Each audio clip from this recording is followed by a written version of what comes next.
Hi, I'm Cody with Mailchimp. In this video, you'll learn how to embed a sign-up form to your website to help grow your audience. Mailchimp lets you embed a sign-up form on any page of a website hosted externally from our platform. Unlike hosted sign-up forms, when you create an embedded form, Mailchimp will provide HTML that you can paste into the code of a web page you manage.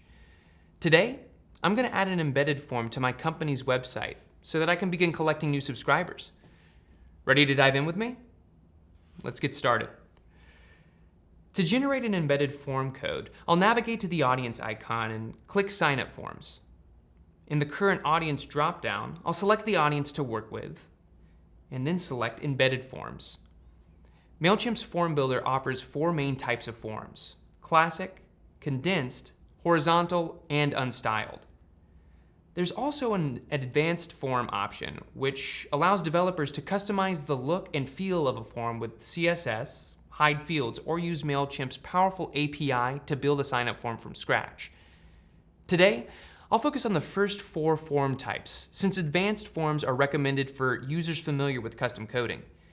Let's take a closer look at each of the form options.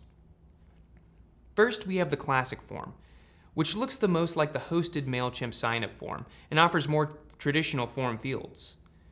I can also customize additional fields and options, including the form title, visible and required fields, groups, format options, and width.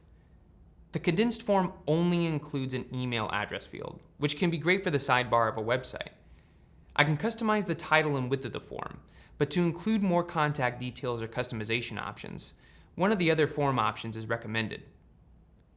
The horizontal form is similar to the condensed form and only includes an email address field. It works well in the footer of a website and can include a form title.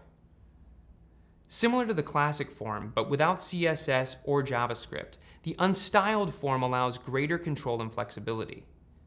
I can include a form title, determine which form fields to display and require, specify form width, link to the campaign archive, and more.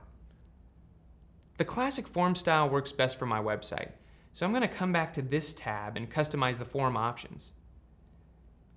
I see here that I also have the option to include GDPR form fields. GDPR, or the General Data Protection Regulation, requires businesses that are based in the European Union or who process the personal data of individuals in the EU to clearly explain how you plan to use their personal data and obtain consent from your contacts to market to them. To learn more about GDPR compliance, check out Mailchimp's guides and tutorials. My business primarily serves customers outside of the EU, so I'm going to leave the GDPR disabled for now. However, I do want to make sure that I help protect my audience from spam bot signups. So, I'm going to return to my form and click the Audience Name and Defaults link. This will bring me to the Audience Name and Campaign Defaults page, which you may be familiar with if you've ever set up a new audience.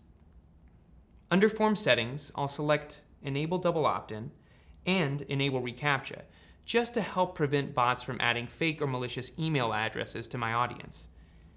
Then, I'll return to my embedded form and continue to customize my form options. This looks good to me. So next, I'll highlight the code in the Copy Paste onto your site field and copy it to my clipboard. Then, I'll pull up my website in another window and paste the embedded code into the HTML of my website where I want it to appear. And that's it. You've learned how to embed a sign-up form to your website. For more information on Mailchimp's form options, check out our guides and tutorials.